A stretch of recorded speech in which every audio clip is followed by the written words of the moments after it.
All right, yeah, we live. We live. We should be live. What's up, everybody? What's happening? Let us know if you can Right. hear us. And give me a mic check first. Make sure that y'all can definitely hear us in the chat before we get the running off at the mouth here. Let us know if y'all can hear us. Tap to wellness. What's happening? Yes, yes. Mark Solman, what up? Roman Indigo Earth 888. We see you in there. Amon Sun, what's happening, man? Salute to those who came super early. But definitely drop something in the chat to let us know that you can hear us. Um, that way, we can get the party started. Trill Cast, what's happening? Islam, what's happening? Solar Mike, we see you. Dolomite. Yeah. You hear us? Okay, we gotta hear you. We got a confirmation. Sharita, get the money Bagby. What's up, money bag? What's up? All right, everything good. All right, man. So, man, welcome to a special episode, man, of the Priesthood featuring Brother Rich. Today, we gonna do something different, man. We gonna get the legend. We gonna get the one who has absolutely created a monopoly when it comes to disseminating black consciousness and what we call black consciousness. If we want to call it that, that's cool. And just really spearheading you know spiritual conversation in today's time. And when I say spiritual, I'm talking about just the various schools of thought, man. You know what I mean? So the legend himself, Brother Rich, man, from Black Magic 363. What's up, man? What's happening, bro? Peace to the priesthood. It's an honor and a privilege to be in the in the digital building. Shout out to everybody in the chat, and I look forward to having a great show tonight. Look forward to Yeah, having a great man. show. Yeah, man. So, man, I'll kick it off, man. I'll kick it off. Okay. Rich, take us to the beginnings, but take us to the childhood, Rich, growing up. Are you from, am I mistaken? Are you from Harlem? Yes. All right, man. Which to me, in my opinion, this is just my opinion, is the coolest borough out of the five boroughs. Uh, Harlem to me always gave you, not only did it give you the black renaissance, this sense of blackness, but to me that was the borough that was a little bit more relatable to where I was from, in my opinion. More of a West Coast type of Midwest West Coast type of vibe. The uh, Harlem niggas was just fly niggas. I always could salute the other niggas. Brooklyn niggas, I love y'all, but you niggas act like you got a chip on your shoulder and you mad at oh, the world. man. You know what I'm saying? I'm Harlem telling you. niggas get fly. You know what I'm saying? But take us to the beginning, Rich. You know what I'm saying? As a kid growing up, man, what was going on in Brother Rich world, man? All the greats, and we all are great. Some of us just don't realize it. Some of us realize it in this lifetime. And if you realize it in this lifetime, I guess that's what categorizes you as a chosen one. But when it's your lifetime to recognize your greatness, you will be a chosen one, although you are one now. But when I was young, I remember there's something that Drake said in one of his songs. He said something about knowing he was the greatest before somebody told him he was. Muhammad Ali alluded to knowing he was the greatest when he was young. There's something when, for the people who are really tapped in spiritually, they really, really, really think highly of themselves at a very young age. And there's no logical explanation for it. And what we're taught in this reality is if you have an idea, there should be some logic to back it. I had this idea, I had this thought, this constant thought of me being so amazing. I had no logical explanation for it. What I did know, when I did do when I was young, this is before computers came around, typewriters, that's when the typewriters was around. You Yeah. put the paper in the typewriter and you go like that, and the paper come up like that. I Yeah, used to yeah. just always, I decided that the first thing I was going to learn how to type was my full name is Richard Merritt. My full name actually is Richard Michael Swift Merritt, but I just say Richard Merritt. I Mhm. decided as a kid, I'm probably like 6 years old or something, to just constantly memorize and type Richard Merritt is the best in the world. And it was a skill to memorize the typewriter. Like if you could type 100 words QWERTY. per minute, Yeah, QWERTY. you could get a Yeah, good job.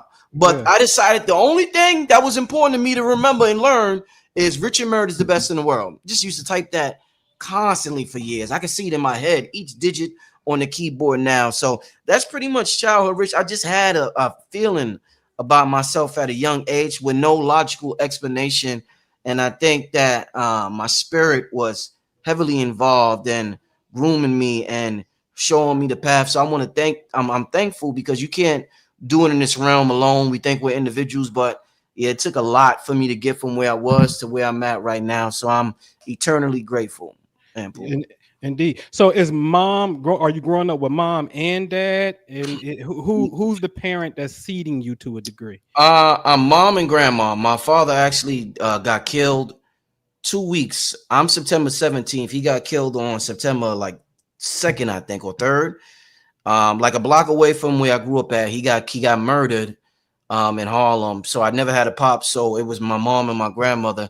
And as I say a lot on my channel. My mother actually, what heavily influenced me is my mother constantly playing the Honorable Minister Louis Farrakhan in the household. She was a Christian, but she was so in love with the teachings of the Nation of Islam and what they represented, being strong black men and their discipline, that she would always play Farrakhan, and I would see the books from Elijah Muhammad in my house. So that always sparked creativity in me. But my mom was very, very conscious when I was in, like Black Panther type conscious, not metaphysical, like Black Panther type conscious. So that's where I started my journey, like a real Black power type consciousness and just being proud of who I am and not having an inferiority complex. So I got to thank my mom and the Honorable Minister Louis Farrakhan and Nation of Islam for helping instill that in me.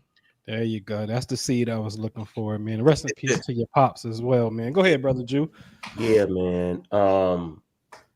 So what am I going to ask Rich? I guess outside of because the Nation of Islam, Christianity, those are kind of like traditional vibes as far as spirituality or religion goes, right? Yeah. What was where did you get introduced into the concept of metaphysics or spirituality in the way that we like to talk about it? Who was the first person or entity to introduce you to that and get you motivated to move in that direction? Got to give a shout. Glad you asked that, Minister Jew. I always give a shout out, and I got to get him back on the show. He go by a different name now, but at the time he was Booker T. Coleman. He goes by Kaba Kamani, I think now. But it was at that time it was Booker T. Coleman, and I was watching. They call it public access on back in the day, and I was watching cable. I had a real small TV in my room, real tiny TV, and I'm up to 2 a.m, and I'm probably like. Yeah, I'm like 18 or something, like 8, 9, like I'm like 19 at that time. And a show came on at like 2 a.m, and he was speaking, and that shit just it grabbed my soul, unlike anything I've known since the teachings of the Honorable Minister Louis Farrakhan. He was talking about the Sirius Star constellation and the Moors, and I was like, the Moors. I'm like, what? We ain't just slaves. The Sirius Star. I'm blown away. To the fact where after that show, I'm like, I gotta find Sirius. I'm at night. I'm like, okay, there goes Orion Bell. 1, 2, 3. Okay, and I found that motherfucker. And ever since I found Sirius, it's been real special in my life. But shout out to Booker T. Coleman for introducing me to the Sirius Star constellation and the concept of us having a history outside of slavery. Thank you, my brother.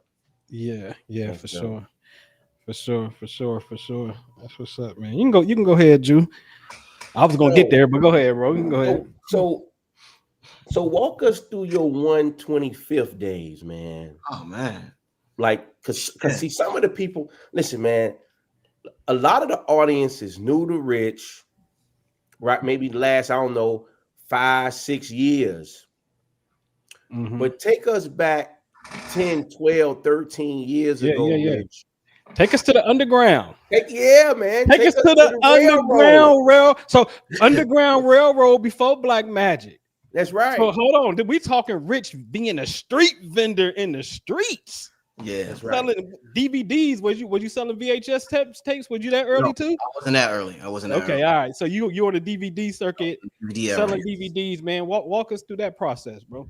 Well, I'm gonna say this and then I'm gonna go backwards. I want to give a shout out to Brother Shabazz because he allowed me to film for him every single lecture he did in New York, And for filming for him, he told me, all right, you can sell my tape. I ain't gonna F with you. Just you can sell my tape. Just come and film for me. So I was a cameraman. My job, I had to report to duty. I had to sit down, film, get all the footage or whatever. Shout out to him and shout out to Sarnetta for teaching me the game. He told me the game a little. He told me the game a little shitty, but I'm very thankful and appreciative. You know, Sarnetta. He got his ways about him, but that's my brother, and I wouldn't be here without him. So I got to give a shout out to Sarnetta and Shabazz for just allowing me to come in the game, welcoming me. And well, I wasn't welcome at first. Like they looked at me as like, who the F is this little young? I'm like 23 or whatever, but they accepted me. They see where my heart was at, and they just allowed me to film and be around and all that stuff. So shout out to them. But so in Pardon Family, I said before the show, I told Anpu and Minister Jew, I said I'm a little under the weather. And I won't say I'm sick because that's against the law for me to be sick. Because I'm not an individual consciousness, I'm universal consciousness. Sometimes your avatar goes through things, and it's like our vehicle. Like I got a Mercedes Benz, so it's like this avatar is my Mercedes, and sometimes I need an oil change. That don't mean something's wrong with me, something wrong with the car. So I identify myself. I have a spiritual ID when I came to this realm, and it don't say I'm sick on that spiritual ID. It don't say I'm tired. It don't say I'm broke. It don't say I'm lazy. It don't say none of that. It says specifically who I am, and I use my intuition to read that spiritual ID. So I won't say things like that, but my avatar is a little under the weather. So it's detoxing. I fasted last week, and I gotta eliminate breads from my diet. And so I guess I'm getting the shit out of my system right now. But I forgot where I was at. But let me just say this. So after the Booker T. Coleman video that I seen that I told you about, I was open like a token. And at the end of the video, they said, Brother Big Man, you could get the tape from Brother Big Man. And it was Sister Burke. It was Sister Burke's show. Shout out to her and Brother Big Man. Both of them passed away. And I called the number, and Brother Big Man told me exactly where he was at on 125th. So this was before Sarnetta even came to 125th. So I started buying tapes originally from Brother Big Man. From that time, I seen the video about Booker T. Coleman. And man, it was heaven on earth. You talked about Harlem. We do fitted hats a lot in Harlem.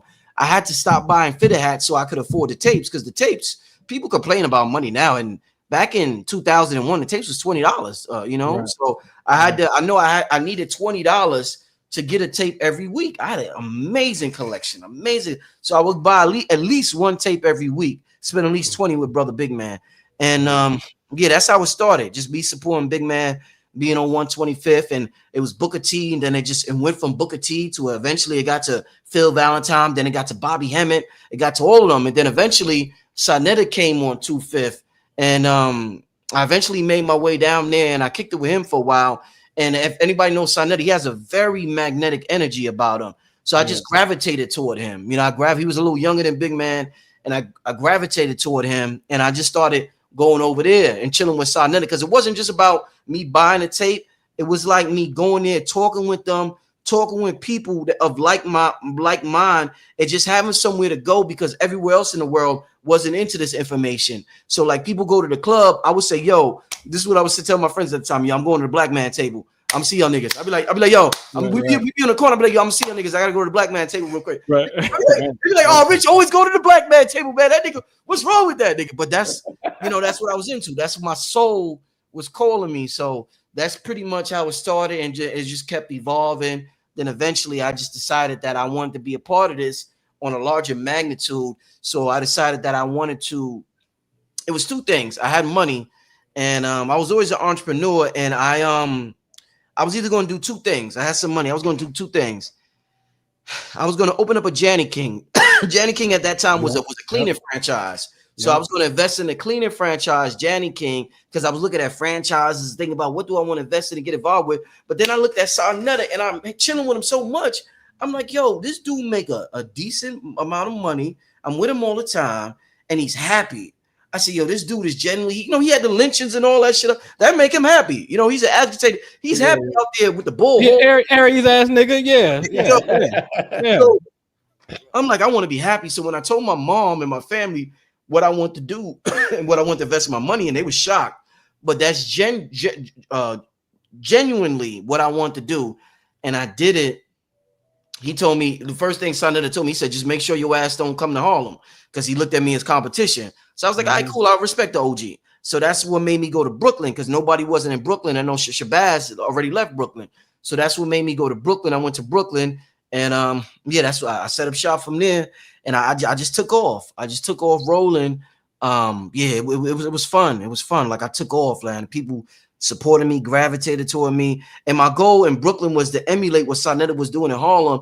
And one day I looked up and there was people all around my table and we was talking shit, having fun, laughing, giggling. And I was making money at the same time. I was like, oh shit, this heaven on earth. So I was happy. You know what I'm saying? Yeah. But, you know, eventually you continue to grow. And, you know, I knew that I had to make a transition from that. You know what I'm saying? So, but that was like my beginning stages, you know what I'm saying? Yeah, man, that's wonderful. That's beautiful. I can actually see it playing out on my head. Salute to Sonetta. I gotta go get Sonetta. I'm gonna go get him. Please do. He doesn't feel appreciated, but I tell him, I said, Son, man, you start so much drama, you know what I'm saying? But I'm like, yo, we love you, but goddamn, nigga, like you gotta chill with that. Yeah, but he's an Aries though, you know what I'm saying?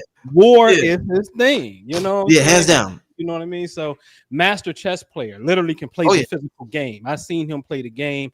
I seen him in street shit that be seeing shit before that shit unfold. Yeah, so I'm gonna definitely go get him, man, because Sonetta is actually my origin point. It's actually how Jew got to me was through a Sonetta video. You know what I'm saying? So salute to Sonetta. Salute to brother Shabazz too, because then Shabazz used to bring Bobby Hemming in. Yes. Yeah. So when I came in, tapped me to open up for Bobby Hemming. Oh, he did? I think I remember. Yeah. I remember at Long Island University. LIU. I remember. That's you had the fez on. You had the fez on, right? Yeah. I remember that. I filmed that one. I filmed brother Shabazz, man, for sure. Yeah, I filmed that one. Rest in peace, brother Big Man. You know what I mean? Never had a chance to meet him, but saw him in video. You know what I'm saying? Indeed. So good brother. Indeed, man. So like you said, man. So then. This is Underground Railroad. You Brooklyn. You know what I'm saying? You. So now let's just say the digital era is kicking in, and you got to make an adaptation. You know what I'm saying? So what's the next move from that point? Yeah, I mean, like they say, shit was all good just a week ago when YouTube took over. I mean, nobody. I mean, I don't want to say nobody, but. Majority of people was like, yo, Rich, I love you, but I get this on YouTube. Right. You know what I'm saying? They just kept, you know, that was when YouTube was only 15 minutes or something like that. But then I'm out there and YouTube raised the limit. So now somebody can watch the videos for like a half an hour. Everybody's taking what we doing, Shabazz, everybody doing and uploading it on YouTube. You know, they're not respecting copyrights and anything like that. It's like an underground market. So I'm like, damn, I gotta make a transition. I was confused at the time. My mother had passed away, so I was pretty much, you know, in the dark with a lot of things. And so now I ain't got a mommy or daddy. I'm like 20, I'm like 20 or some shit like that. And once again, this is why I'm thankful for Sonetta. He kept telling me, yo, Rich, you got to get on YouTube. You got to get on. He kept telling me, and I'm like, oh, man, you sure? Like, what? He was like, yo, that's the new wave. You could monetize it. You could upload our shit there. We ain't got to be on the street all day. So I eventually did it. And shit, the rest was history from there. That's when Underground Railroad Radio was formed. And my first guest was Professor Griff. I had a show with Griffin, Zaza Ali, and it exploded. Millions and millions of views. I was more viral back then. Let me tell this story real quick. So I would talk a lot about current events at that time because I'm like, you know, I'm gonna use current events and always put metaphysics within it to be strategic. So that's what I would do. Me, blue pill, red pill, whatever. And I had a show with Griffin Zaza, and it exploded. Then I had a show with Dick Gregory. Everybody know that exploded. But after a while, it got to my spirit that I kept talking about these topics. Because at that time, there was so many police shootings happening, and Obama got in the office, and it was like that white rage took over the country where there's a black president. So we got to know we still white and we still right. So, you know, all them police shootings was being broadcasted, and it was just getting to me. And I said, yo, I got to make a transition. I don't want to keep doing this. So I ended the show with Griff, and I started to slowly but surely focus on metaphysics primarily. I still do the show on pop cultures, but I made the pivot and I decided to focus on the show, metaphysical shows primarily. And that's when Black Magic came about. When people say, "Oh, Mm, that's Black Magic 363." I ain't know that, bro. Yeah, Didn't yeah, know that. Yeah, yeah, yeah. man. We talked about, if it was on the news, we talked about it. Me, Griff, I Zaza, remember that. Yeah, I remember that. Yeah, yeah, talked yeah, about it. Mike yeah, Brown, this, that. I remember yeah. it got to the point where something happened. They was like, "Yo, Rich, why you ain't talk about it yet?" And I'm like, "Damn, do I have to?" But I branded myself as the guy that talks about every tragedy.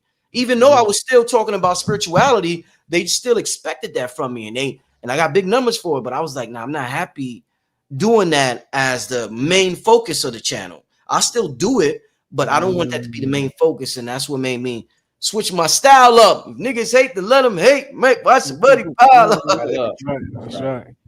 That's right, man. I think I know what you gonna go. I want to say it, but go ahead, Jew. Go ahead. What I don't know. So, what's another question I can ask, brother Rich, man? So, how do you go about scouting the talent?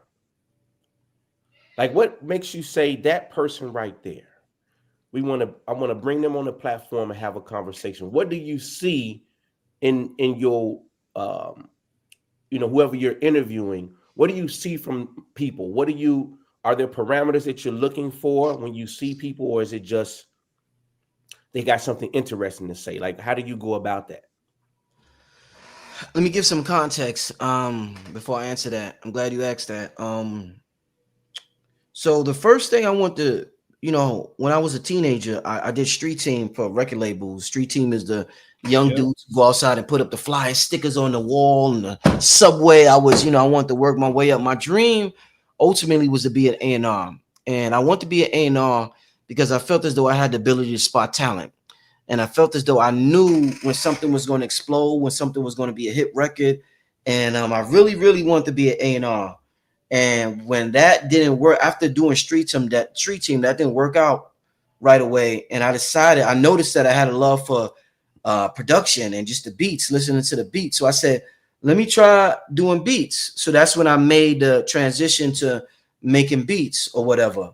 But eventually from there, me having a channel, if I feel as though, because everything is music, they say we can't see sound, but Anpu is sound, Jew is sound, Rich is sound. We see sound because you see me. You may not be able to consciously articulate the music you hear, but your spirit hears it, and this is why you f with me. This is why I play beautiful music. This is why the people come to my channel. So I felt as though the same things I felt about music, I could apply that in the conscious realm. And I wanted my channel and what I do to be like a record label. And I felt like I could recognize people that just got that got it, that got that it factor. And that's what made me. I remember one of the first videos, Anpu, the astrological autopsy of Michael Jackson. I said, Yeah. "Oh, this dude got the it factor." So I uploaded it. That got mad views back in the day. I remember me and you talking about that got mad views. Yeah. Yeah. I remember later on, I found out about Jew, invited Jew, felt like Jew had the it factor. Then I found out about the Priesthood, both of you together. I wanted both of y'all on the channel. But I feel like there's more than just intellect, and it's people that embody their information. Even if I don't agree, nobody's going to agree with everything everybody says. Yeah. But I love to see people that embody and love what they talk about because you can feel it.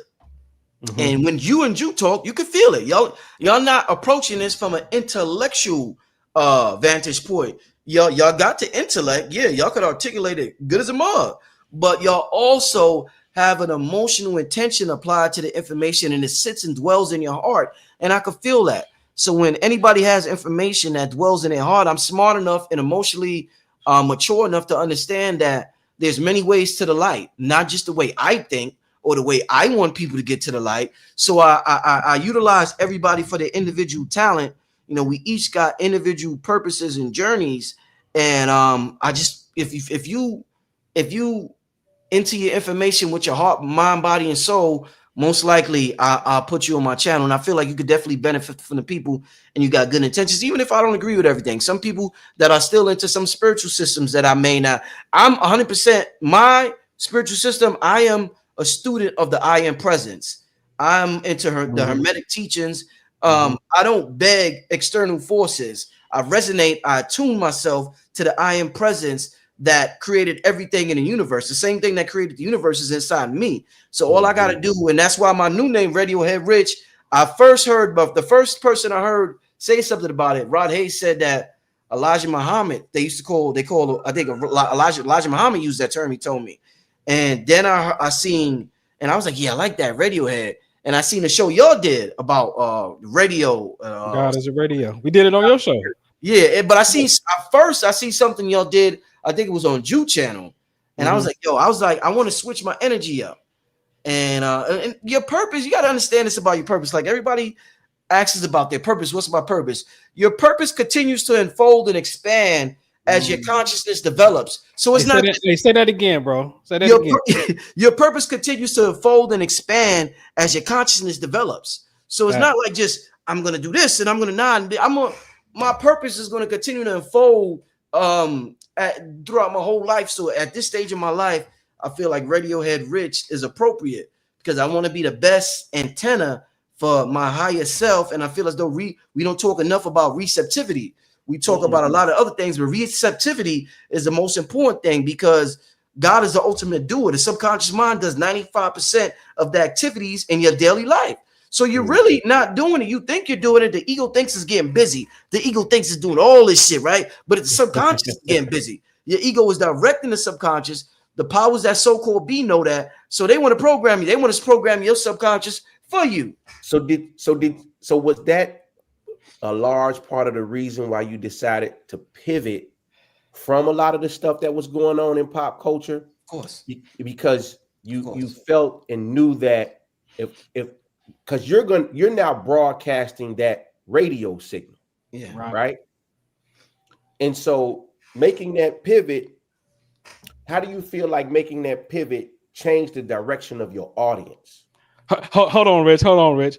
Minister Dude, did you kind of say Rich is making an observation of that signal and now making it worse? And Rich knew it, and internally, that's what the moral conflict was about. Well, I don't know. Am I actually saying You heard it, Rich. You heard it, Rich. You heard it, Rich. You heard it. You know. Well, yeah.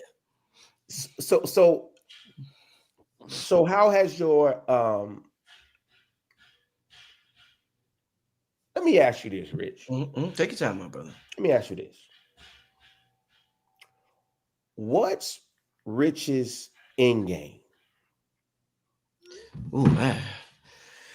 My ultimate end game is to live the life that I wanted to live, not the life that was dictated to me, that was sold to me, not just by the government, but also by my culture. My culture tells me I'm supposed to be doing things that I'm not doing now. My culture tells me you look like a hood nigga. You gotta act like a hood nigga, but I don't want to. So I don't want nobody dictating how I move. You know what I'm saying? There's certain things that I realize this coming up in this space. There's certain things that I've done and I'm doing that even the elders try to prevent. And not out of hate, out of malice, but just out of them having a different calling. I'll give you an example. I had one of the biggest showings, turnouts for Stone Mountain ever. It was absolutely incredible. There was elders that tried to convince me not to do it. You know what I'm saying? So it's important, and we constantly hear, because they always talk about safety and this and that, and I understand that. That's why I don't consider it out of malice or bad intentions, but I feel as though if I get a certain signal comes through to me, I gotta go through it. I don't care who says what. I don't care if my girl or anybody says something. My mama, just like when I was young, and I tell you, it was either Janet King or me doing what I do in consciousness, and people were surprised, like, why would you take your money? I had to buy a DVD burner. There was a lot of things. I had to invest about $5,000 in doing what I do as an entrepreneur. So, but I felt as though I like doing what resonates with me, man. This shit is fun, man. It's fun when you just follow what resonates with you, and you could die peaceful, even if you don't get where you want to get. Man, you did it your way, like Frank Sinatra said. So that I get off on that, doing it my way. I get off on that, man. Yeah. Hold on. But you said a lot, man. A lot, man. And I was gonna do a Janet King back in the day too, so I know exactly what you're You talking know? about. You know what I'm saying? Exactly what you're talking about. But I want to go back into that question because about that pivot. Um, and that's me messing with you, but throwing a question in there for myself. So let me ask the question. So when you get in this signal, you know what I mean, this internal signal, like I don't want to report on pop culture so much. The question is, did you consciously, because you're a spiritual, you the I am presence, are you having an internal conflict Mhm. with putting your observation on this bullshit in reality and possibly being a co-creator of it? Yeah, yeah, ego fights, and not because it despises you, but if your reality is working, quote unquote, working, and everything appears to be going smooth, your ego's like, why change? You're getting all these views, why change? But Mhm. I knew, and this is when you learn how to follow your intuition. And I knew that I wanted a certain feeling inside, despite what was going on externally. And if I'm not getting that feeling, I gotta switch shit up. That's how I Mhm. always been. I don't know why, but I'm thankful for that. I'm just really in tune with my sixth sense. I'm really in tune with my intuition, and I just knew that I wanted that feeling. Once you get that feeling, that intuitive feeling, and you follow it, it's the greatest feeling on earth. And that's Facts. what you're supposed to do for the rest of your life. So your goal for the rest of your life is to keep following that signal, that sign, that invisible feeling that you get. And I felt as though that was going to allow me to get that feeling that I was desiring. A lot of people desire shit that is fleeting, feelings that are fleeting, and they want to do silly shit. And I feel as though one of the things that benefits me is that I've been in this realm. I feel like I know I'm an old soul. So the smaller things don't get me going like it does with the average person. Like, yo, and I always been, you Mhm. talk about being a fly dude. I always been a fly dude in terms of like buying clothes and jewelry and cars and things like that all the time. But I knew that I desired a deeper feeling. Mhm. So I'm always going after that feeling. You know what I'm saying? And that's why, like I said, I changed my name from Black Magic Radiohead because that's giving me that feeling. I'm all about receptivity. I'm all about tapping into my higher self. You know what I'm saying? Yeah. Yeah. Yeah. Yeah. Let me see one more in there, Drew. I think I don't know, Drew. It looked like when Rich said the elders was telling him to fall back off of Stone Mountain. You look kind of confused. Can you elaborate on that, Rich? Like, what was the warning? Was it the white man gonna get you because of Stone Yeah, Mountain yeah, and the hands down. Confederates? Yeah, hands down. Yeah, Oh, because okay. Trump is All in right. office and there's activity. Uh-huh. There was activity with certain extremist groups around the country, and I was just instructed by a couple of elders that maybe there's going to be, if you're doing a large gathering, maybe you shouldn't do it. And it didn't help that about Right. a month Right. and a half before we did it, they found a dead body on top of the mountain. It was a burnt dead body, Get right? out of here. Now, Yeah, now, now, you heard here's the about that? question. No, I ain't hear about it, but Okay. see, we will always get things to confirm our ideas, Yeah. right? So that's a whole nother thing, though. But so how do you feel about that, Rich? Like, because I know how I feel about it, but I want to hear from you. If we spiritual beings, right, and we're able to do these magnificent things, why do you think people are always worried and concerned about the they or what they might do or what they could do or what we shouldn't do? How do you approach that psychology, Rich? Like, because you Mm. obviously you went forth and did it your way, right? But what do you think and feel about that when it comes time to actually perform and show and prove? Why do you think because it's just not the elders, it's other people too, people our age, even younger than us, that may feel that way. Why do you think people are afraid? You know, the external reality is very convincing. You gotta understand, this ain't no easy thing, this realm, this reality. All of us are constantly improving. All of us are constantly, regardless of, first of all, it takes, like, let me tell you something. You get into this information, family, it might take you And I heard Sharif Bey say this. It might take you, you might study this. It might take you 10 years just to believe this shit. You may be studying it and you know it intellectually for 10 years. And then that 10th, 11th year, you may finally believe this on a different emotional, psychological, spiritual level. It takes time to really reprogram what has been programmed into you. But it's very convincing, Jew. I mean, this is why the monks, a lot of them just stay in the mountain. All that stuff we study in the mountains, if they had to go to Harlem, the concrete jungle, shit would go out the window. Let somebody cut them off in traffic 5 times. Let them have a little baby mama drama. Let them have some hating ass nigga. How you know you don't know how to levitate? They'll be like, it's like over the stimuli is just so much. It's so much that it takes over.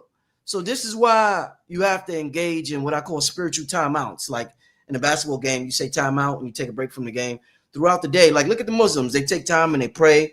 They got to pull the rug out wherever they at. We got to have spiritual timeouts throughout the day that takes us out the spiritual game of life and helps us remember and tune into who we are. Because listen, this game, number one, is addictive, and number two, is very convincing. So that's why I don't get mad at the elders for saying what they say. In their heart, that's what they believe when they see the TV, when they experience what they experience. But their reality and my reality is different. If they went to Stone Mountain, maybe it would have been different for them. But I got the call and I got that signal. So once I get that bag signal, it's on and popping. Nothing could stop me once I get that signal. And I know I tuned into that signal. And I know I tuned into that signal relentlessly. So I know it was on and popping. Jesus could have came down and told me something. And Jesus would do some shit like, just to test your faith. I'd be like, nah, Jesus, I'm good on this one. He would have been like, my nigga, you got it. You are one of the ones. You turned down. You told Jesus no. He would have been like, I respect you. High five, my nigga. I'd be like, high five, Jesus. High five. You know what I'm saying? Right. That's right. That's right. That's right. To backtrack a bit, well, on the elder question, right? Because we can't take away what they experience, right? And that's a real engram, as they will call it, right? Yeah. I'm just curious on the spiritual angle because I saw Lex Black in there. He said, "Man, they don't really believe in Black." I'm like, hold on, it may be something. Did anybody say, listen, I don't want you to go, but I'm gonna help. I'm gonna put some spiritual light on you. You go up there and do your thing, nigga. And then anybody jump out of pocket, old Goonie Goon. I call him old Goonie Goon, aka old Goon. Old Goonie Goon got your back. So did anybody offer spiritual protection? No, it was just either or. It was like either you was with it or you just felt as though like, yo, I don't know, Rich. I don't know. You know what I'm saying? Like, yo, that I don't know, man. You gotta be. It was like either or. It wasn't like I don't want you to go there, but I'm gonna get. It wasn't that. I was like either or. You know, either we was with it or against it. Either or. Got you. So, Rich. Oh, go ahead, no. Go ahead. No, you can go ahead. I got my question lined up. I can wait. Go ahead. So, multiple times tonight, I heard you mention doing what you love, being happy, and making money, right?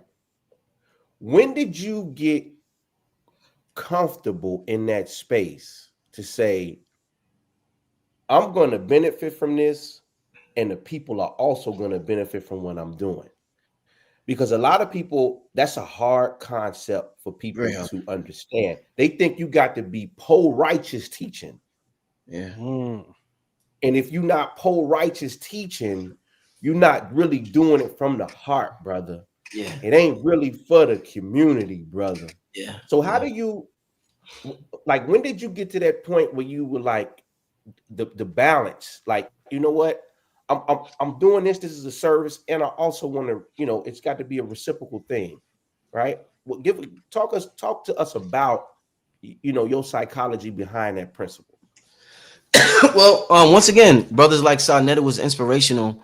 Me seeing him being able to support. He was a family man when I used to hang with him on 125th, and me seeing him able to support his family and do what he do was very influential on me. And just seeing his approach to things and seeing how much he would get attacked certain ways, but it was almost like he didn't let it affect him. And there was other individuals that came around. I even got inspired by Tariq Nasheed when he came out with Hidden Colors, and I seen that he took consciousness and changed the aesthetics, and he didn't care what people thought about him. He was a businessman, and I feel as though people feel as though you can't be a businessman, and it's hard, but they feel like you can't be a businessman and into the information at the same time. And I just appreciated Hidden Color so much. And I'm like, yo, we could really, and I see how we have this poverty mentality that here comes another culture, just grabs it and takes care of it. And you watching the white people have these conferences, and there's thousands of people in there, and they charge thousands of dollars for the weekend. Thousands, literally. A Joe Dispenza conference might be $5 for the weekend. That's a fact. $5 for a weekend. That's a fact. And I'm like, wow, why would we're charging $20 for a video? Like shit. I mean, when you got to the YouTube era, it got real bad. They just felt the entitlement from our people. When people are scholars, the entitlement is absolutely insane.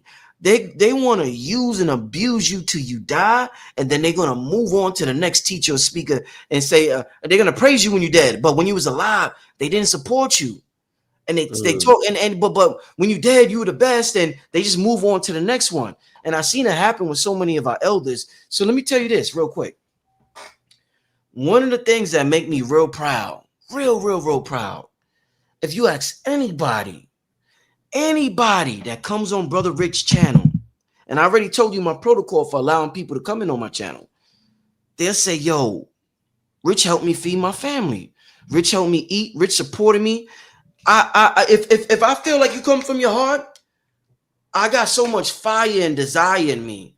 When I start my shit and I get on my shit and my energy, like if they say we can only see 1%, if you could see my energy, nigga, it'd be like 10 million suns if you could see it. But when I get on my shit, people like, nah, I gotta try what?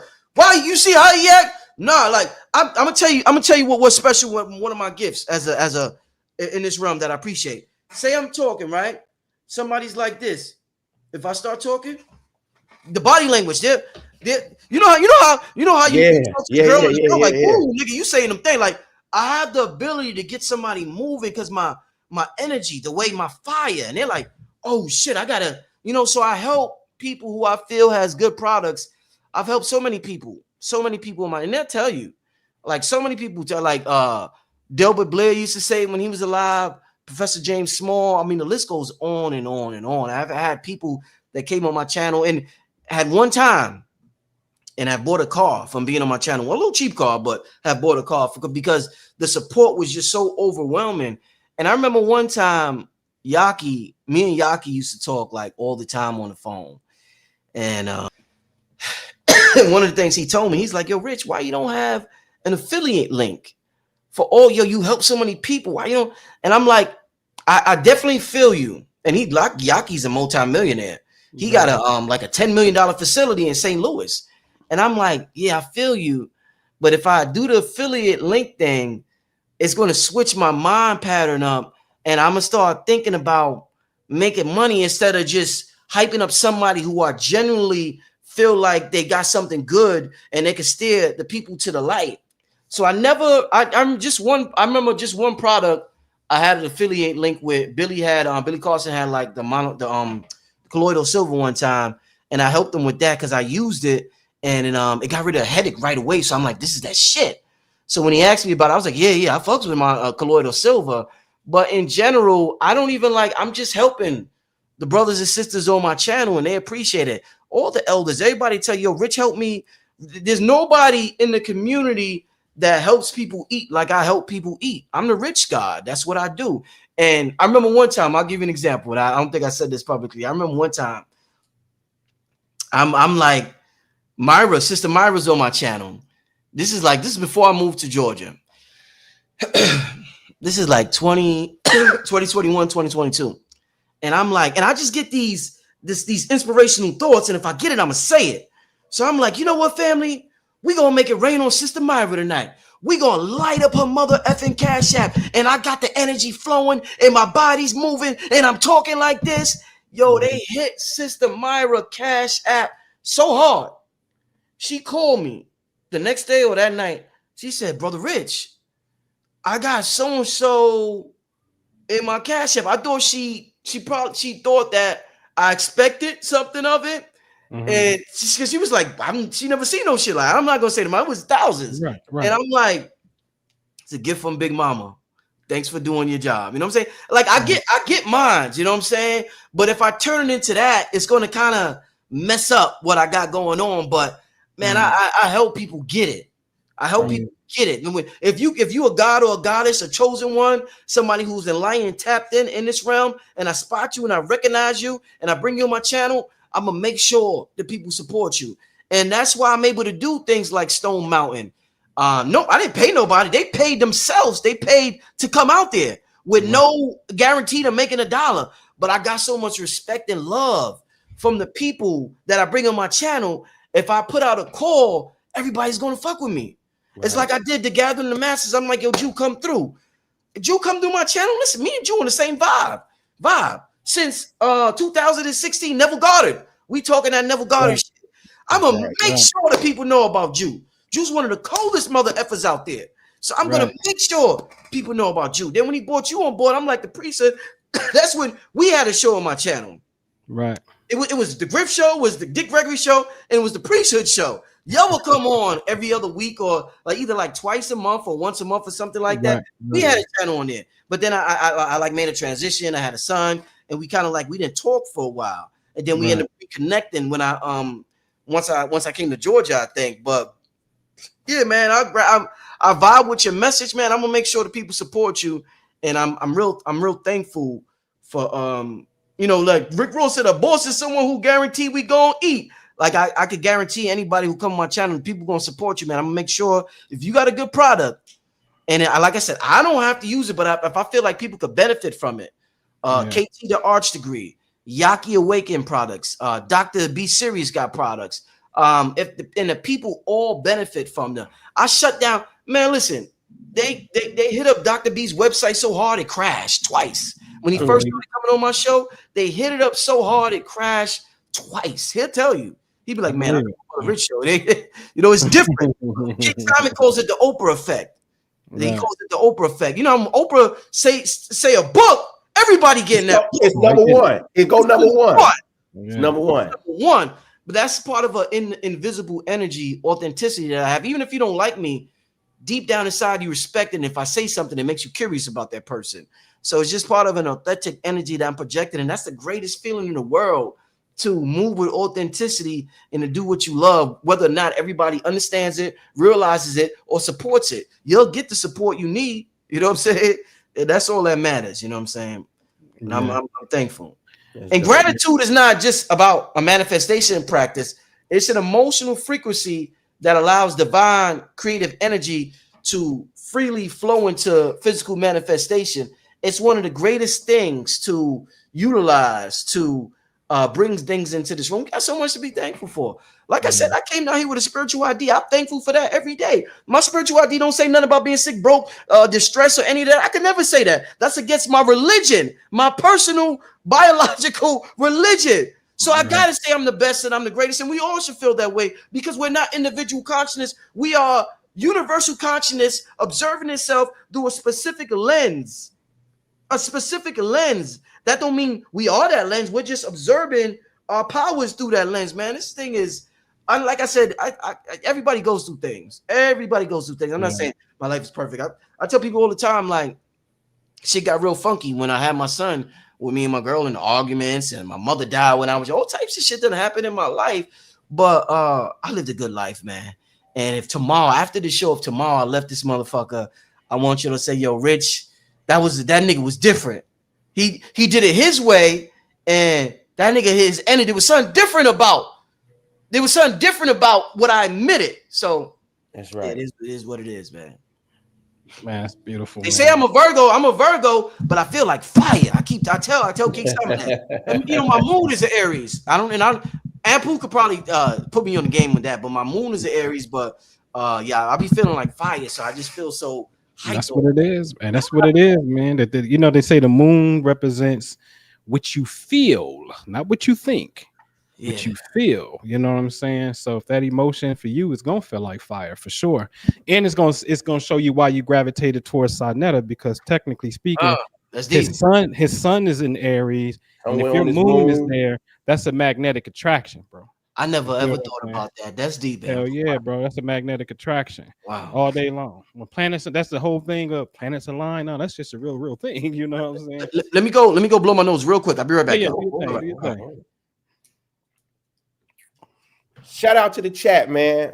Y'all Oh enjoying man, yourselves this evening, man. How y'all doing over there, man? I see Wealthy Life. Nikki, man. what's going on? African Goddess, what it do? Who is that? Sleuth or Slouth Pro? Salute Ike, Pro. What up? What up? What up? Cards and Keys, LTs.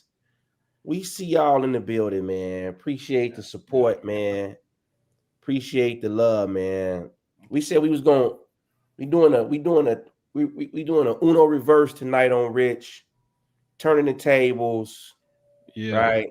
yeah. Type of vibe. You know, hopefully you guys enjoying it. From the looks of it, everybody's enjoying it, though, man. Yeah, man. Make sure y'all click the like button, man. Like it on up, like it all the way up on the channels, man. Check us all out. Yeah, man. Yeah, man. Oh man, yeah, pardon family. Like I said, I got off this. So I got off this fast last week, right? One of the things that Yaki be talking about, Yaki Awaken, shout out to that brother. He said the dragon fruit will clean you out.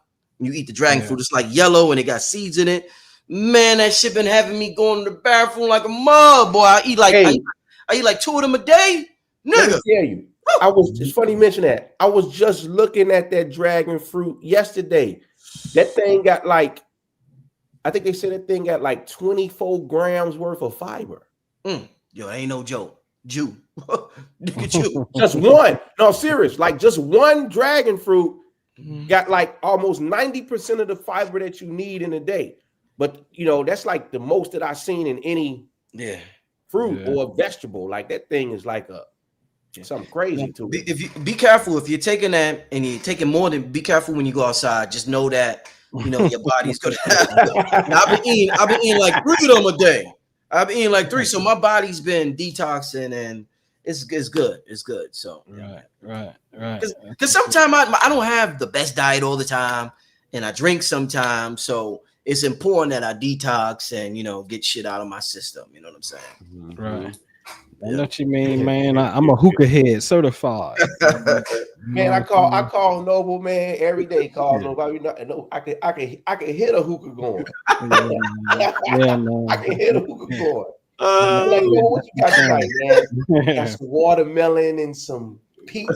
That's my thing, man. I hear you, man. Yeah, man. So, man, Rich, man, that's beautiful, man. That's really beautiful. Very, very noble of you in that sense. You know what I mean? You just stay in your lane. You know what I mean? Listen to your heart. You know what I mean? And then for you, it's not necessarily about monetizing that at every turn that you possibly can because you feel like you're going to lose your authenticity. Yeah. This kind of remind me of part of my story in a sense as well. I have felt like, maybe in 2016, I turned the reins over to Jew. Mm-hmm. I like, man, you deal with problems, nigga. I'm about to go get some real estate and figure this shit out. And I wanted to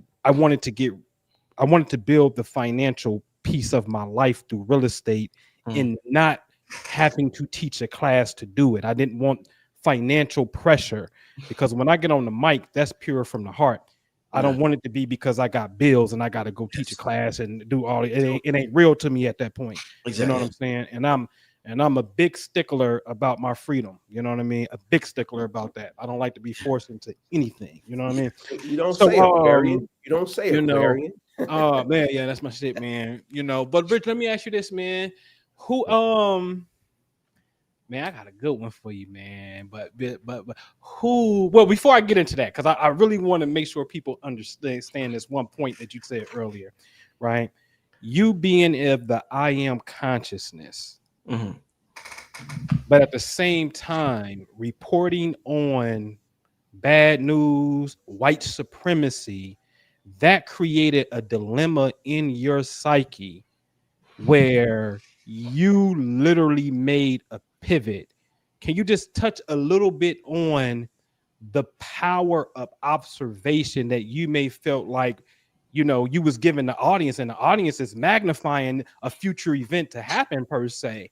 Can you just give us a little bit of insight of that internal dilemma one more time, man, so people can really understand that shit? You know, you gotta have a if you got too much going on around you, you won't realize and recognize things like that until it's too late. You might have a nervous breakdown, you might be depressed, you might start doing drugs, you know, et cetera, et cetera. You might get caught up with the wrong woman because you confuse lust for love. But I have such a great relationship with myself in terms of, you know, being an empath and just being a loner sometimes and spending time with myself, that I could pick up on subtle emotions, subtle feelings, subtle energies, and small things. And me being able to pick up on these small things is what allowed me to even realize that. Because like I said, most of the people, let's just use music for example, there's so much going on around them, they don't figure things out till it's too late, and they're like, oh man, how did I do this, how did I do that? That's why I said you got to take them spiritual timeouts throughout the day. And having alone time was always important to me. That's non-negotiable with whoever I'm around. I don't care how you feel about it. My lady knows. My friends would think I'm weird, like, you ain't going outside, so what you doing then?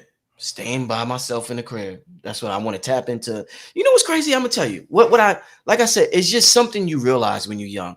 I remember the first time I ever took a drink, or first time I ever smoked. And I'm not a smoker. I don't smoke weed. I don't really like weed like that. But the first time I ever did it, or the first time I ever took a drink, the first thing I realized is, oh shit, you could tap in using these things. Why is everybody wasting this? And these are thoughts I didn't articulate out loud. But why is everybody wasting it watching TV? Like my friends will get high and waste it watching TV. Just say, yo, that shit was crazy, my nigga. And I remember a couple of times when I smoked with them, because I'm not a big smoker, I would want to engage in conversation, and they wouldn't know me. They used to call me Righteous Rich. They'd be like, oh shit, here comes Righteous Rich again, because I always come with a conversation, because I feel like if I'm going to be around this, nigga, we might as well tap into something. We might as well get the conversation going. So, like I said, noticing subtle things like that, like, wait a minute. I feel like my ego is on pause, and I got access to a different part of my mind. Then later on, I realized that, you know, I can't overindulge in it, because you could mess up your avatar. So you gotta be real careful if you do engage in them things. You know what I'm saying? And but I just noticed subtle things, Anpu, and me noticing subtle things is what allowed me to even realize that about myself. And another a key factor, Anpu, is being honest with yourself. That's a major mistake. A lot of us aren't honest with ourselves, and we'll just say something to say it, or because we think it's the newest conscious trend, or we think we're supposed to do it, or we think this or think that. But you got to be honest with yourself about how you feel about something, about what resonates with you, and about ideas that may be just for you, or lessons that may be just for you. So I think it's a combination of me picking up on subtle energies, as well as me being honest with myself, always having, because I got integrity. My girl called me Jon Snow from what's that show, the dragon shit, what's that shit called? Y'all can tell me in the chat, what's the show with Jon Snow, shit, with the white lady, blonde hair, she ride a dragon, King of, is it not King of Thrones? What's the name of the show, family? Y'all, the Game of Thrones? No, not Game of, it's something similar to that. Yeah, they say Game of Thrones. Maybe it is Game of Thrones. Okay, yeah. Okay, it is Game of Thrones. Yeah, Game of Thrones. But she'd be like, yo, you like Jon Snow, nigga. You got this integrity. That's just, I was just born with that. Like I said, that's part of my spiritual ID. And I'm an 8, so I'm heavy with Saturn. So if I go against that, shit don't go my way, man. Shit get a little funky for me. And it may not get funky for somebody else, but I can't go against my integrity, because shit might get a little funky. So, you know, that's why I don't get caught up in drama. You see dudes get caught up. You ain't never heard Rich in no crazy drama like a Umar Johnson or anything. Like nah, it's just, you know, it's just stupid shit, like niggas just making up shit or whatever like that. But yeah, like no crazy shit. Like nah, I fucks with Saturn, fucks with me heavy, so I gotta move a certain way, and I get rewarded greatly by Saturn. So, you know, I gotta be true to that, you know. Yes, being it just wasn't you You couldn't serve two masters at the same No. time because both messages were diametrically opposing one another. Yes, there you go. And that's deep because you said something earlier where it take people like 10 years. Like, listen, y'all, please hear me when I say this. Please. What Brother Rich has went through and experienced. A lot of you may not understand that you are agreeing with two diametrically opposing ideas, whether it's within your mind or from the content you're listening to, and you're liking both, and technically you can't because both of these, one will cancel the other out. Now, in some cases you can, but some of them just don't fucking blend. I'm gonna be honest with you. It will cancel each other out like mathematics. A one positive one and a negative one brings you to a zero. It will cancel out. All right. So you have to find what is your core truth and what is going to propel you to that truth in the ultimate reality for yourself. And you would notice that some of the information may not serve you. And you need to divorce that shit quickly. Quickly. Go ahead, Ju. Yeah, man. Let me give you one more example real quick before you say something. Oh man, we can do this all day. About picking up on subtle energies that people, and sometimes things stand out to you, specifically because it's meant for you, and you're going to utilize that later on in life. So I'm gonna tell you something that stood out to me, and that helped me become who I am as an interviewer. I remember watching Sanetta interview people sometime, and the energy will be, sometimes a speaker could ramble on for a long time, and they may be going over a slide, and before PowerPoint, they will put it on a projector, and it's just a lot of words. And I remember when the speaker was teaching, Sanetta would be like, "Teach!" And then when he said that, like, remember what I said? I know how to make people's, but my body would move. I'd be like, what happened? What happened? And I noticed the ad libs from Sanetta was very underrated, and it helped and assisted people in the audience. Right. So just like I said this is music, right? Right. What do we have in music that helps the song? Ad libs. Ad libs. Easy ad libs. Gucci Mane, ad libs. Oh, ad libs. So I said, oh shit, the ad libs is important during the lecture. So I'm a producer. So you teaching, I'm gonna give the ad libs. Oh shit, go ahead, Ju. Go ahead, Anpu. Talk to him. Teach. You know what I'm saying? That wakes the people up. And I've realized that when I was young, like I said, these are these small things that to average person, they wouldn't notice nothing like that. That Sanetta's ad libs woke the people up. But because this is my calling and I will embrace this in the future, I just paid attention to it. And my soul wanted me to notice that. So this shit is music, and I give the ad libs, bro. I'm a music producer, whether I'm doing the beats or whether I'm interviewing people. I am a music producer, and I will provide the music and the ad libs to Minister Jew and Noble Anpu. Right. What you was gonna say, Jew? You was gonna say? Oh man, I don't even know now, man. Hey man. I'm still hype off the ad lib. Hey, for real. But while you in the rap game though, in that aspect, right? Give me your top 5, Rich. Give me your top 5 in consciousness, how you see it. Ain't got to be no big explanation, but it could be now or all time. But who your top 5 in consciousness? Who you interviewed or even didn't get a chance to interview, but just your top 5?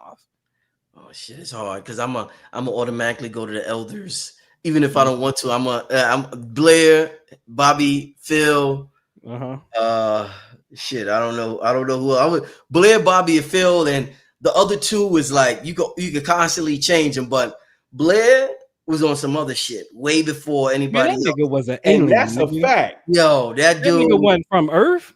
Listen, that dude. And I interviewed Bobby. He came and stayed at my crib when Shabazz brought him to LIU. So Bobby and Phil. But other than that, everybody the last 2 slots could continuously, say it depends. But Bobby, Phil, and Blair, Those three right there. Ooh. I know you're gonna put your legend Reverend Ike up in there Oh, for your old team. Go ahead with Ike and Goddard. I wouldn't even I didn't know if that he was a part of that group, that kind, but I guess Yeah, so. I guess yeah. so. But I It was could be. It could be. It could be a. This is All a time. wide ranging oh yeah. list. So let's put him up there. Let's put him up there. Let's put Ike up there. So we got Bobby, we got Phil, we got Delbert, we got Ike, and just because of my humble beginnings, I gotta throw Farrakhan up there. Okay. You know what I'm saying? Gotcha. Nation of Islam, they was bold enough to talk about extraterrestrials before anybody else talked about it. You know what I'm saying? And amongst many other things. So gotta throw Minister Farrakhan up there. So Right. I'm And then coming more modern, where you at with it? I don't know yet. I think I gotta wait for The verdict is still out. yeah, the verdict is still, listen, you gotta understand. And this is what is dope about Jew and Anpu. A lot of people don't make it past 5 years. Most of the younger people who speaking in this spiritual, conscious, new age, whatever word you want to use for it. After 5 years, you know, life takes over. You have children, you have issues at home, or financial. So many things can occur and happen that most people just don't do it after 5 years. And this thing is a marathon. So even if somebody's rolling right now, I gotta see where they're at. It's just, you know, my top 5 don't get developed till, you know, you in the game at least a decade. You know what I'm saying? So, you know what I'm saying? Like Rod Hayes is real hot right now, but I want Rod Hayes to be around 7 years from now, and I think he is. I'm pretty sure he is. But yeah, I'm all about longevity, and this, like I said, this is a lifelong mission. Your purpose is continuously. Dr. B. Serious. I gotta call him later. That's Dr. B. Serious. Your purpose is continuously evolving, and yeah, I just appreciate people who got longevity in the game, like I say the Duke of Tears, or you know, Anpu, or you know, something like that. And Anpu been around since A.A. Rashid and all of them, and I say the Duke of Tears. So I love what your brothers brought to the table. But yeah, I'm not sure about I'm looking for longevity with them. That's important. Gotcha. And it comes from, and like you said, it comes from that burning desire in your heart. That's what's gonna always push you to keep going. Yeah. You know what I mean? Because it ain't a day go by where I'm not reading something or listening to something. Or I mean not a day. It haven't been a day in the last 12 years. And Pooh will tell you, man, years ago I used to call you hour on hour. Nigga, you won't believe this shit. You know what I mean? Like, that's how the conversations used to be, man. It didn't taper down some because, man, you know how it be, man. You've been around, you done seen it so much. Yeah. And so many times, really nothing surprises you anymore. Oh, yeah. But it's the passion comes from, you know, like Rich said, it's built into you. Mm-hmm. You know what I mean? To do it. You know what I mean? When you sent, and you know it. You know it, man. You know. And you gotta move with, and I say this, and I see somebody mention Brother Panic in the chat.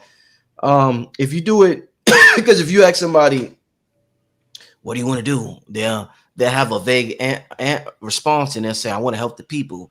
If your response is just to help the people, you might not make it that long, because the people gonna let you down.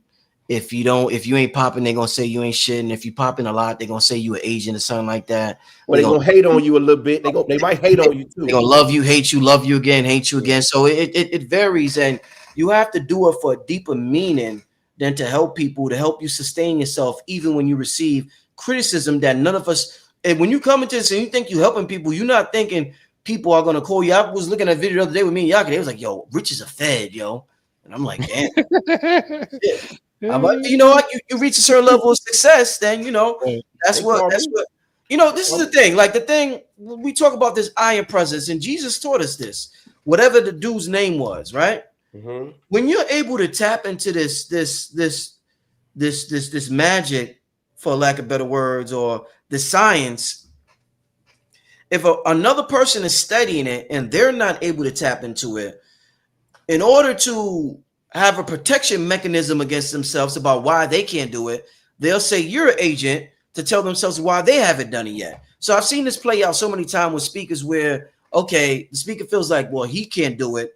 So the person doing it has to be an agent or has to be this or has to be that.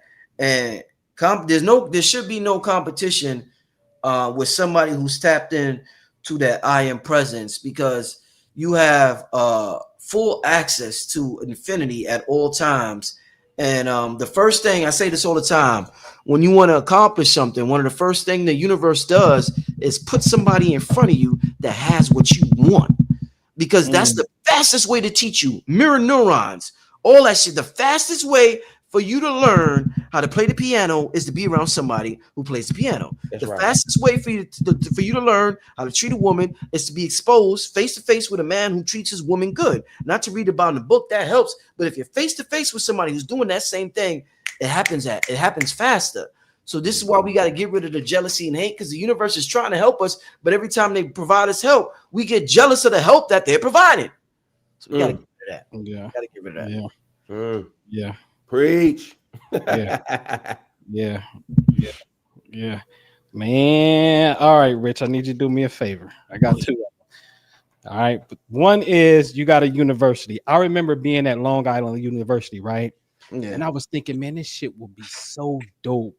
Like my imagination went to it. It was like ours. We owned our own campus. So in the Black Magic University universe, give me your first 5 people. What classes do the people need to go to based off Rich's perspective at this university to get on with their life and be the best that they can be?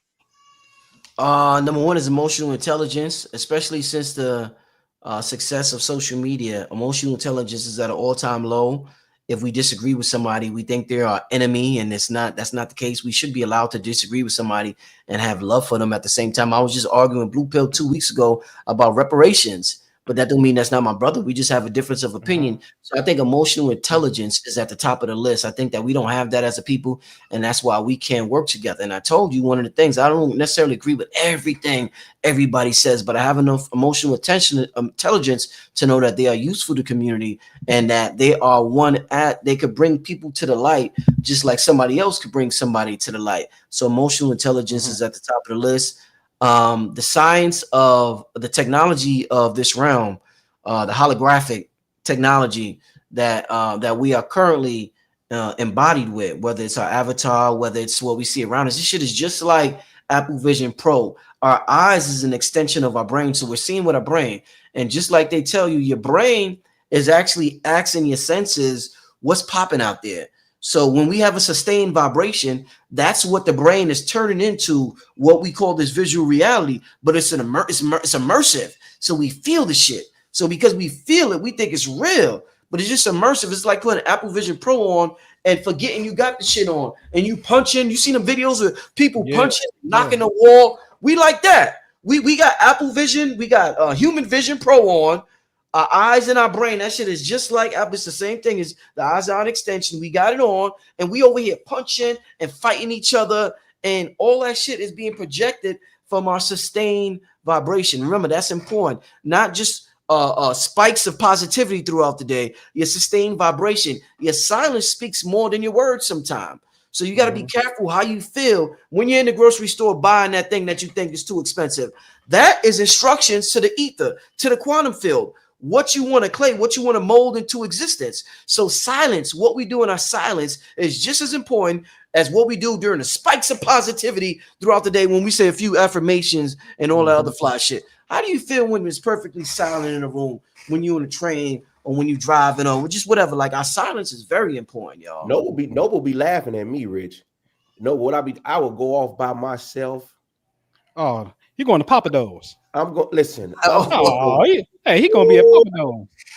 I know where to find, and if it's in the morning time, I know where to find him. He gonna be at the Cracker Barrel. I will go be by myself. I need time to reflect. Anpu read you down. Hey, no, and he low down, man. He low down, Rich, because he gonna take a picture of the food and send it to his wife.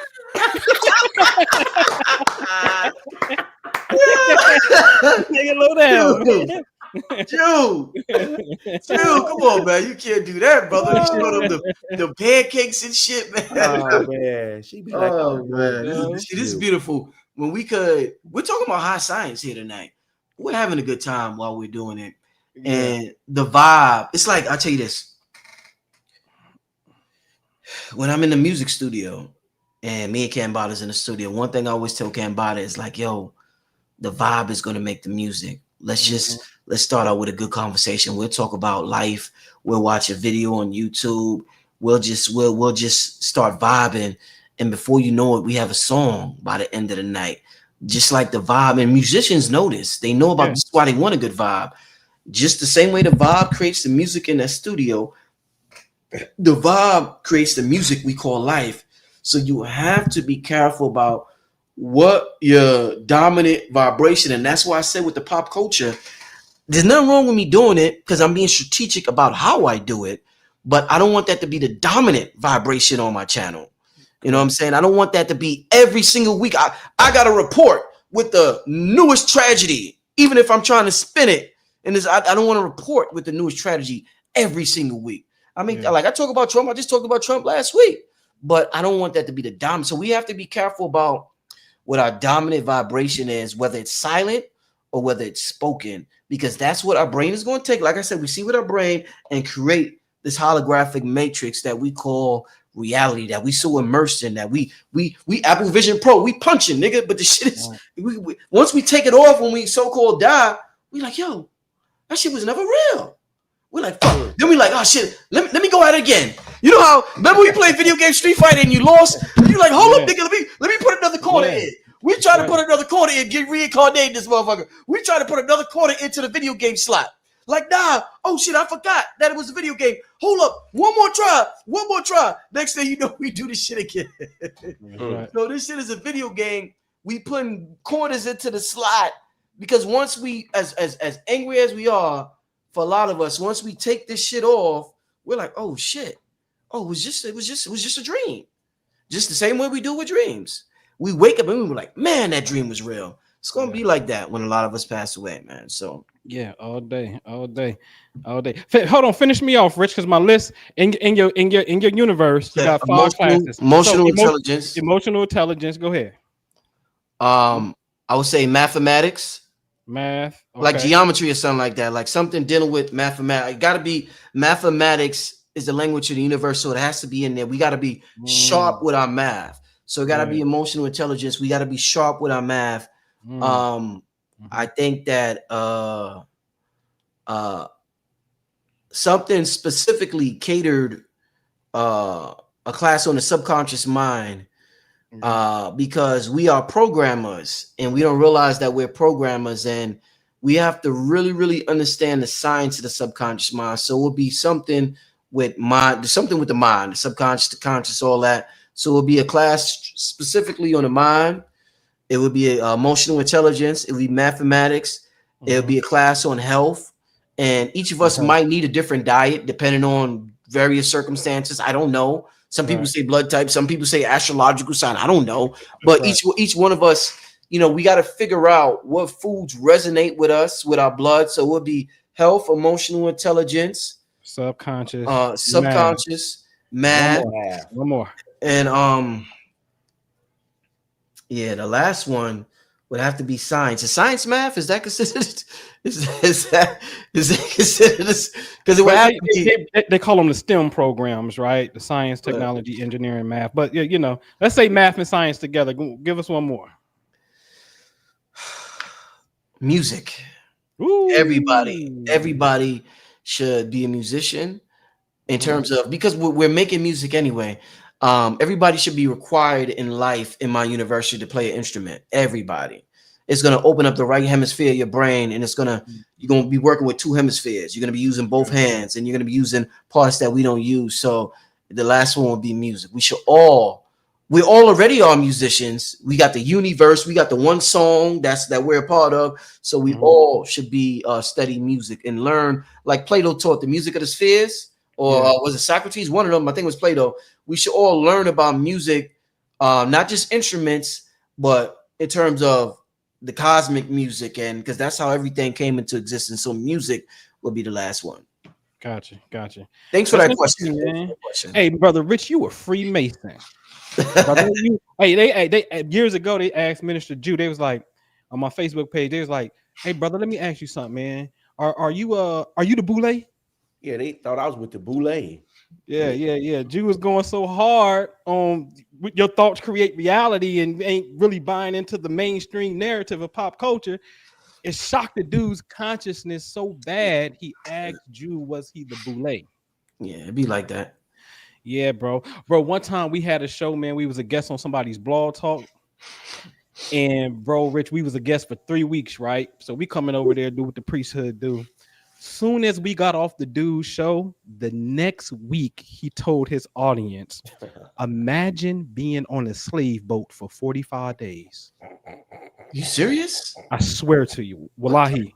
So what was name? No, Son 756. That's crazy work. That's crazy work, as they say. That is crazy. Yeah. Imagine going on science. Woo, woo, woo, woo. Mirror neurons create reality. I am. Woo, woo, woo, woo, woo. You know, manifestation is real. You got the receipts to prove it. Yeah. And the next week, he told his audience, now imagine being on a slave boat for 45 days. Wow. He had to put the audience back in slavery, bro.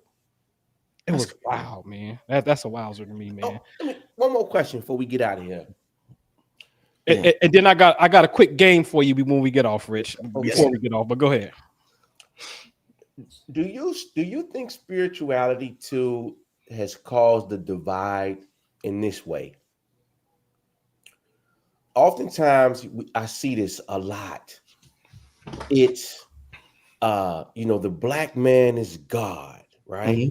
Mm-hmm. And it's the triple feminine goddess movement. Mm-hmm. Right. And it's a bunch of clashing. A woman can't tell me this, a man can't, but they're using these spiritual concepts to perpetrate the narratives being played, right? So why do you think that, like, how did we get here, Rich? Right? How do we go? How do you think we move from a place of this holistic approach to understanding that, we all come from this source to this thing being divided and so much clashing where it's almost becoming, an exercise in futility to try to even stop it? Yeah. If you're observing it from the audience perspective, you have to utilize spiritual discernment when you're listening to these people. But if you're one of the actual speakers who's engaging in this behavior, you got to realize, when you realize the greatest spiritual truth, like I said, there's no competition. There's no reason to be angry no more. It's just game time. When me and you, when we realized and understand the Neville shit, and we was talking about it in 2016, it's game time. It ain't no time to compete with people, because oh my God, reality is so magnificent when you understand how you can work this thing. Man, like, we shouldn't even have time to engage in all that. Whatever happened, happened. Whatever happened. All I know is right now, as I exist, I got absolute power and authority over my life, and that should be so important to me that I shouldn't care about fighting or arguing with anybody. Yes. None of that other stuff is that important. Nothing is that important. Man versus woman. And I talk about some of that. Like I said, it's necessary to get people to the light, but that shouldn't be a dominant vibration in your auric field, man. It really shouldn't, because once you really, really appreciate this information, man, it takes over your life, and it calls you, and you can't put it down. You just can't put it down. You can't let it rest. It possesses you. It possesses you in a good way. Ooh, so you become a madman in a good sense. Yeah, man. So people gotta really get possessed by the beauty, the spirit of this information. This is beautiful shit. Yeah. And then when you see it take place, yo, when you see reality unfold, it's so beautiful. You like, how the F did that happen? Did that Sometimes happen? I look at it, I'm like, how did I get from where I was at to where I'm at now? Because it just happened so fast. You like, wow, I can't Yeah. believe spirit is that magnificent, that genius, that incredible, where circumstances will just line up to the point where you like, is this a coincidence? Is this that? Is this a miracle? You start using these weird words that the ego came up with. It's a miracle. No, it ain't a miracle. It's synchronicity. It's a coincidence. No, it's not. You're in alignment. It's an accident. No, it's not. You just resonate with that at that time. We come up with all these weird words that it's an accident. It's a no, nigga. It's none of that. It's frequency, vibration, and resonance, like Tesla said. Yeah. Yeah. Oh, Yeah, that's beautifully said, man. It's beautifully said. It shouldn't be a major vibration for sure. yes. You know, man. Rich, you familiar with Drink Champs, right? Yes, sir. Yes, sir. So you know at the Nori breakout, you got to take a shot. You got to call it right. So I love Nori, but we're gonna have to bite your swag on this one. So even though you ain't drinking, you're gonna have to take an ether shot. You're gonna have to take an ether shot and act like you drinking if you can't pick one. And it don't matter why we say, and you can give it the reason why you pick, or you don't have to, or whatever. But you know the segment of Drink Champs I'm talking about, right? I know. All right, so I know Grandpop over there may not know. So if he can't answer the question, Jew, and pick one, he's going to have to take an ether shot. And Grandpop don't drink either, so he's going to take an ether shot too. Okay? That's right. You're going to have the water. You're going to act like you're taking a shot. All right? You ready, Rich? Yes, sir. Yes, sir. Bobby Hemmett and Phil Valentine. Bobby Hemmett. Jewel Pookrum or Queen of Four? Jewel Pookrum. Bible or Quran? Only the Bible, because I never really got into the Quran. So I can't compare it. My mother had a Quran in the house when I was small, as well as the teachings, but I never really got into it. So I can't really even pick it because I don't know too much about it. So I would just have to say the Bible. Gotcha. Red pill, blue pill. Ether shot. Hold up. The brain don't know the difference between imagination and reality. It's all imagination. So God bless this ether that my body is comprised of. My body is majority empty space, and that empty space is filled with the beauty of ether. So shout out to the universe and this beautiful thing we call ether. There you go. All right. King Simon, Sinetta. Moors, Hebrews. Moors. Last one so far would be astroscience or number science.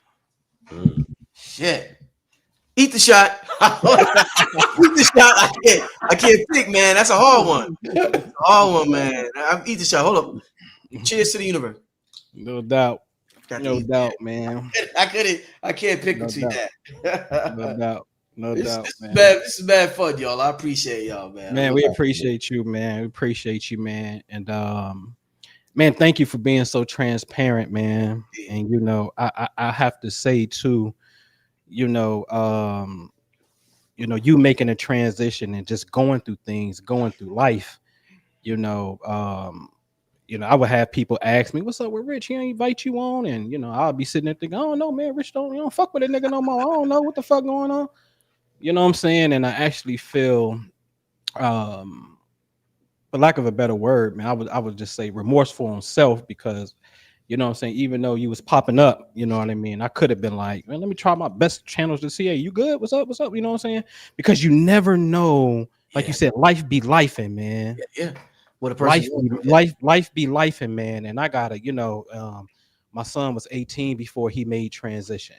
You know what I'm saying? And life be lifing like that. You know what I'm saying? And I be telling people, man, check on your people. You know what I'm saying?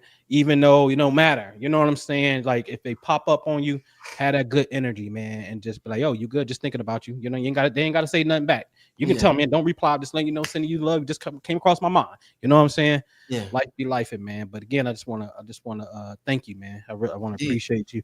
Give you your flowers, as Nori would say. Still that too. Give you your flowers while you here. Appreciate you. And like you say, you help so many people eat that we are living testament of that to this day, right now in real time. I bet you majority, easily half the people in the chat has been a part and is part of either Minister Drew's ministry or Rocking With Me, or both at the same time right now. You know what I'm saying? That's a fact. So you know what I mean. We and a lot of miracles have come, man. No, people may have medical issues, no longer got medical issues, just all kind of beautiful stuff, man. And they wouldn't have got to us had it not been for you being who you are and listening to your antenna and being that radio head, So appreciate you, bro. Now y'all got, and especially you gotta understand the Black community is because of the victim mentality a lot of us have. And I don't want to say victim because obviously we've been victimized so much in this country, but it's hard to accept the truth for a lot of melanated folks that you and Jew are coming with. It's a hard pill to swallow, to be that responsible and to take that much ownership over your life. So what y'all coming with is something that, wow, is very, like I said, that's my vibration. So it's something that, it's necessary, and it's one of the most, if not the most important piece of the puzzle when we recognize our spiritual sovereignty and we recognize our true identity, our true nature, and who we really are. So shout out to you. Shout out to what y'all doing. Keep it up. As long as I'm around, I'm gonna let the people know what y'all got going on. Anpu is one of the coldest with astrology since way back in the day. Like I said, the astrological autopsy of Michael Jackson. So much happened. Like he said, we're moving around. We're moving from state to state.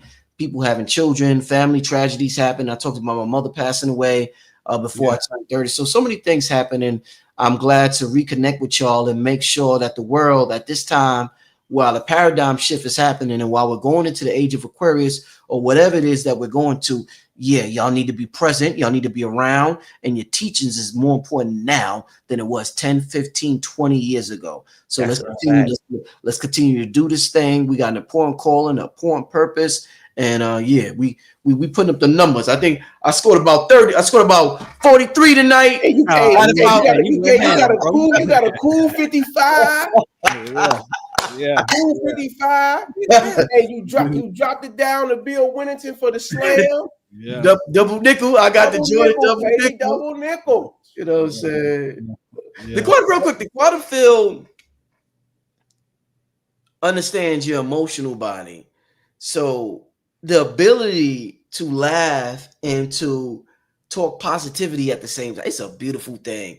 It's not like robotic, I am Osiris, and there's nothing wrong with saying that, or I am this. Like to laugh and to say, I dropped a double nickel tonight, that's telling us, quantum field, I had a magnificent night tonight on the show. You're putting so much positivity into the ethers, but you're using modern terminology to do it. And we just got to figure out, basketball resonates with me and Jew. So when we have the show, we started using those terms, you know what I'm saying? We watched it back in the 90s, early 2000s. So yeah, man, you just got to figure out, how are you going to connect with the quantum field or the etheric field emotionally? And music is one way for me. Sports is one way, the sports analogies. And we just got to, the silence, take a time to yourself, noticing the subtle things, and we'll figure it out, man. But shout out to everybody who tuned in, man. I appreciate all y'all, man. It was an absolute blast being on the show tonight. Hey, man, we appreciate you too, man. And man, two more in the same vein. So you are from New York. I had to put that on there. Jay or Nas?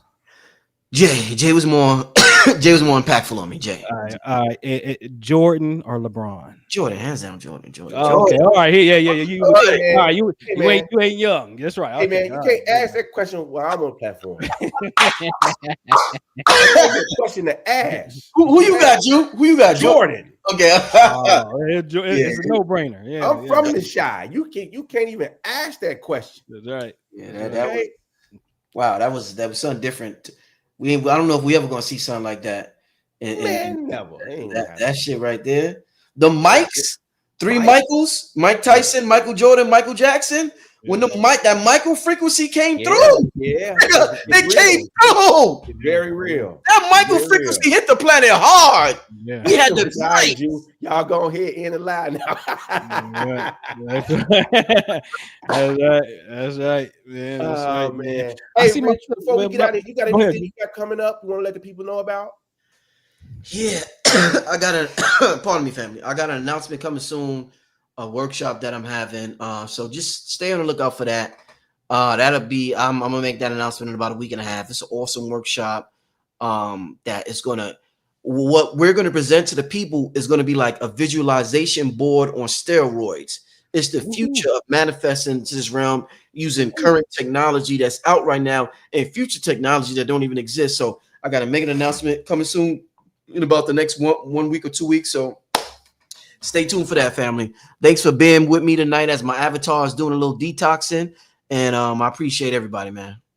Yeah, no doubt, man. Let them know where you at, Jew. Sister Kafunya, I miss you, lady. Oh, shout out to yeah, I ain't seen you in a minute.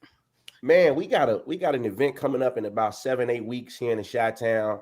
Second annual gala, if you want to call it that, this year. You're doing it again? That's fire. Yeah, man. You're doing it annually. We're gonna do it annually, man. Oh, that's fire. Here in the Chi-Town, man. When is it? When is it? It's October 10th through the 12th. We having a 3-day weekend. We're gonna do some chill stuff, man. Friday night, get together. Yeah. Maybe do some golfing, top golf, something fun, man, where the people can engage and have a good time. Damn, that's and then Saturday we're gonna convene and kind of exchange information. All the light workers and ambassadors in the same spot. Powwow. We're gonna have food ready there for people to eat, all that good stuff, music. And then Sunday we're gonna go down to Lake Michigan and do a guided visualization that morning. So it's gonna be awesome, man. So anybody interested in coming to the Chi, the link is in the description box on my channel for this video broadcast tonight if you're interested. Other than that, man, it's the membership. That's where you can find me, theimaginationguru.com. Join the membership. The ministry, man, been rolling 10 years strong. Receipts galore, man. We ain't got to get into it. The people been around, y'all know. For the people that don't know, wherever I go, I done left a library, so you can go check. Y'all got hella receipts, boy. I tell you that much. Y'all got hella receipts, man. Y'all but yeah, man, that's it for me. Nova, what you got going on, man? Man, nothing much, man. I'm over on Patreon, and then every Friday I'm on YouTube at Noble Anpu, going into the science of the Quran and showing you the Quran from a total different perspective. And whatnot. So it's called in Islam, we call it a khutbah, a Friday lecture. They do it on Friday, so I jump in that vein because if I go over to the masjid, they're gonna put me to sleep. It's so boring. But anyway, on Friday, check me out on YouTube at Noble Anpu, and check me out on Patreon, man. We having a ball. Salute to my galactic activators, man, where we get together and we concentrate on areas of space. And wallahi, mean like word to God. God would like witness, like literally new star formations are being formed every time we do things like that. We just did a DMX Sirius activation because the dog star Sirius just became visible. So we focus on DMX and then DMX. And I told my people, I said, watch DMX make the news. DMX, they ain't made the news, and they said he should. DMX was supposed to be on Nas' album One Mic, which is talking about one God, right? If we can have one God to show me what his son did. And it's showing, and I tell people this work that I do here is to show, improve the true and living God within your consciousness and how this is creating literally new star formations and things of that nature. And also getting into some personal things, some Arabic words of power. Freaked you out the other day. I showed him, I was outside cleaning my front porch, my front door, and physically. Then I came outside and I had the incense going. So that's the spiritual cleanse. And all the thing you can hear me, I ain't gonna say what I said in Arabic, but you hear me in English say front door. And then early that morning, a big ass orb came through the camera, came in front of my front door and went up like it was going to the top of my front door.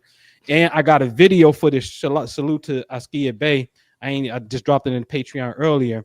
In his house, and he's been doing these words as well.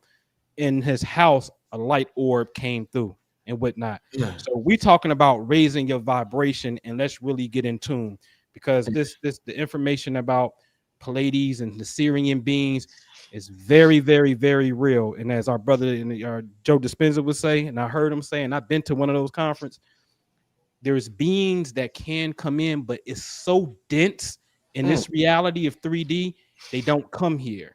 But if you get your vibe up, they can shoot in where you at and whatnot. And I'm talking about, let's really show and prove that the true and living God and what the scriptures say, Christ is in us. Don't you know you're children of the Most High God? All of that. Let's really cultivate that and whatnot. So get at me on Patreon as well. Hey, that's the mystery of that dove descending down onto the Christ. Yeah, that's right. That's really what that's about. About penetrating that ring. But yeah, man, that's dope, man. That's what it is, man. Well, thanks again, brother Rich, man. We definitely got to do this again, man. But hey, man, I'm gonna have to get with Blue Pillar. Tell him I'm coming for him. Yeah. I would love to get you and Blue on the show. You know, like I said, after that Stone Mountain thing, Blue was like, "Yo, there was none like when me and Anpu came up here." Yeah, and I'm like, "Yo, I'm gonna reach out to Anpu and make sure I want y'all to connect again." I'm gonna make that happen, Anpu. Yeah, I'm coming for him for sure. Man, King Simon, what up, bro? Love you, man. All right, y'all, man. We out here. Peace, family. See you next time. Peace. All right. Yeah.